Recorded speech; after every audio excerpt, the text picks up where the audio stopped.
សេចក្តីជូនដំណឹងកសិដ្ឋានចិញ្ចឹមកណ្ដោព្រៃហូររបស់យើងខ្ញុំ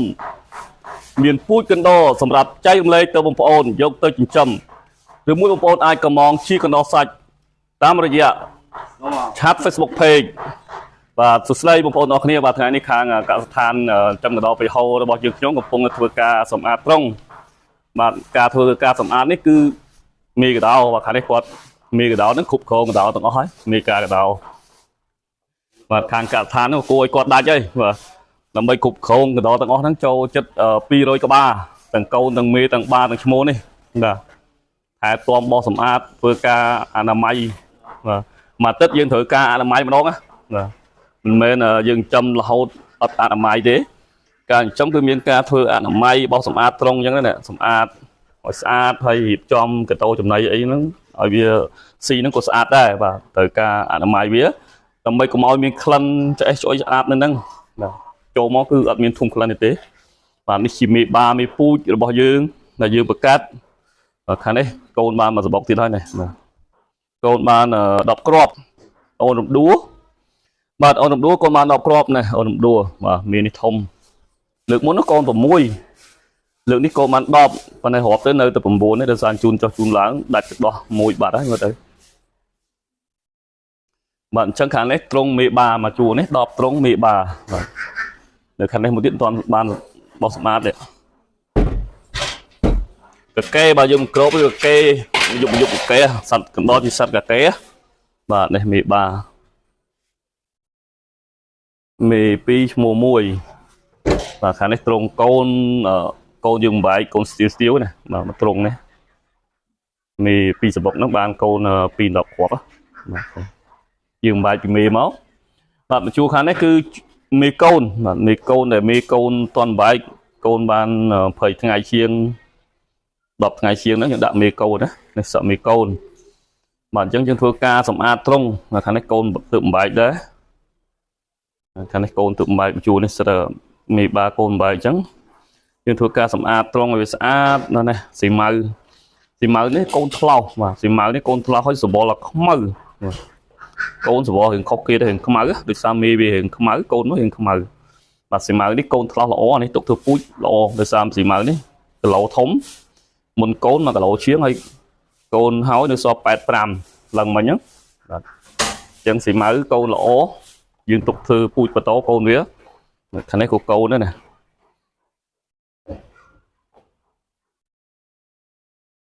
ខាងនេះចំបៃក៏បាន7គ្រាប់បាទកូនច្រើនណាកូន7គ្រាប់កូនបាន20ថ្ងៃជាងហើយហើយគាត់ថ្ងៃកូនថ្ងៃទី6ទៅទី8មកដល់ឥឡូវទី4វា20ថ្ងៃជាងហើយ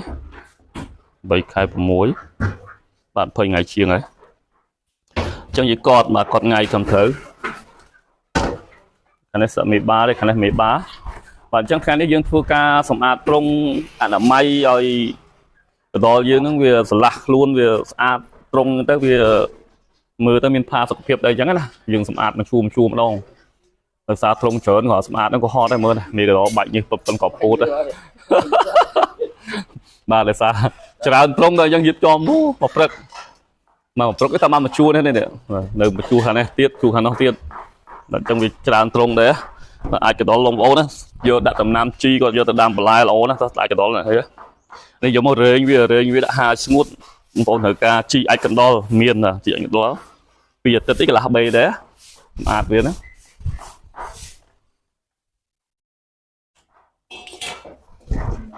អូខាងនេះក៏កូនដែរកូនចិត្តបែកហើយនេះមេបាទឹកតែមេបាខាងនេះបាទពេញត្រង់អស់ហើយអូខាងនេះចិត្តបាច់ទៅទៀតហើយដោយសារមានបងប្អូនគាត់កំងពូជយកទៅចិញ្ចឹមបន្តច្រើនបាទមួយឈុតទៅមួយឈុតមានញី2ឈ្មោះ1បងប្អូនណាមួយឈុតញី2ឈ្មោះ1នេះកំពុងពេញយកទៅ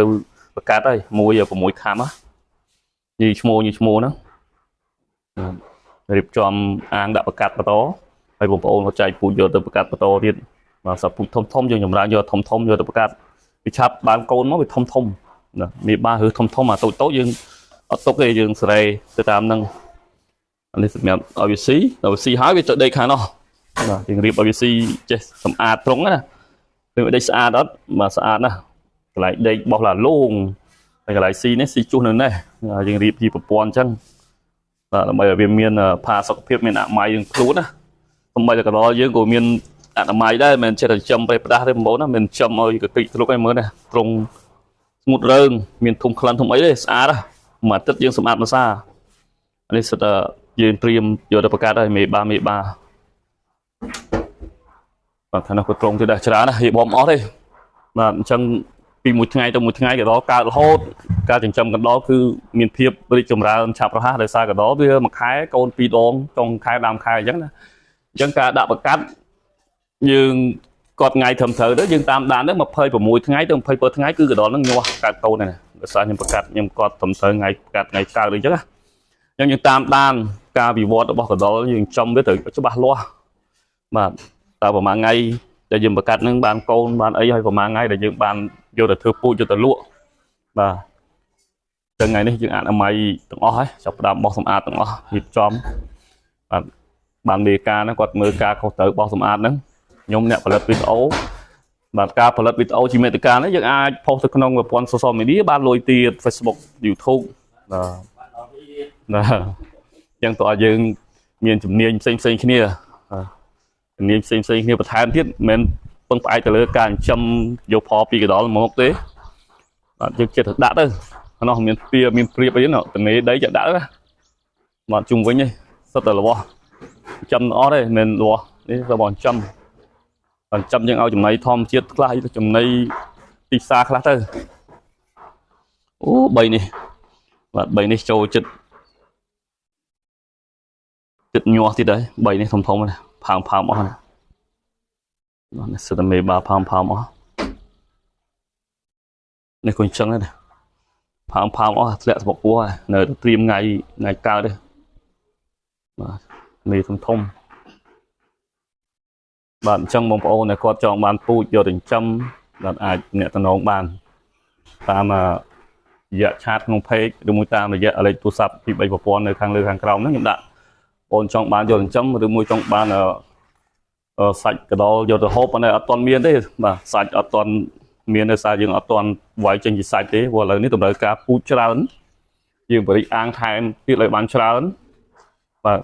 សម្រាប់ឆ្នាំ2027ហ្នឹងប្រហែលជា100អាងយើងបន្ថែមទៀតដោយសារវាកើតច្រើនយើងបរិយាសិនបរិយាឲ្យបានពូជច្រើនហើយចាំយើងវាយចេញជាកដោសាច់បាទកដោសាច់ស្រួលទេដោយសារកដោហ្នឹងចំតែ2ខែកន្លះទៅ3ខែគឺបាន1 8ខាំហើយវាធំលឿន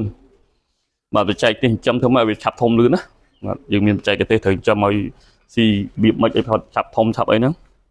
បាទទៅវាស៊ីផឹកឲ្យឆាប់ធំសត្វយើងចិញ្ចឹមយើងចំណីដល់គ្រប់ឲ្យវាស៊ីគ្រប់គ្រាន់ណាដាក់ចំណីដល់ទៅហើយចំណីយើងនោះវាមានចំណីធម្មជាតិខ្លះចំណីយើងទិញពីផ្សារខ្លះដែរបាទចំណីមានស្រូវមានពោតមានពើអញ្ចឹងទៅហើយមានចំណីគិសោនសម្រាប់ខ្លះមកលាយជាមួយ3 4មុខហ្នឹងទៅវាស៊ីចាប់ផ្ដើមហើយមេកដោទៅរឿងអាសាណាដាក់ចំណីនេះខ្លាចកដោហ្នឹងដាច់ពុះមួយថ្ងៃដាក់2 3ដងចំណីទាំងធុងត្រៀមចំណីស៊ីបាទទីចំណីឲ្យស៊ីដាក់ទាំងធុងអញ្ចឹងបាទអញ្ចឹងយើងត្រៀមនេះកូនធំនេះធ្វើបែកបានមួយថ្ងៃ 3 ថ្ងៃនេះធ្វើបែកដែរនេះ1 3 4ខាំណា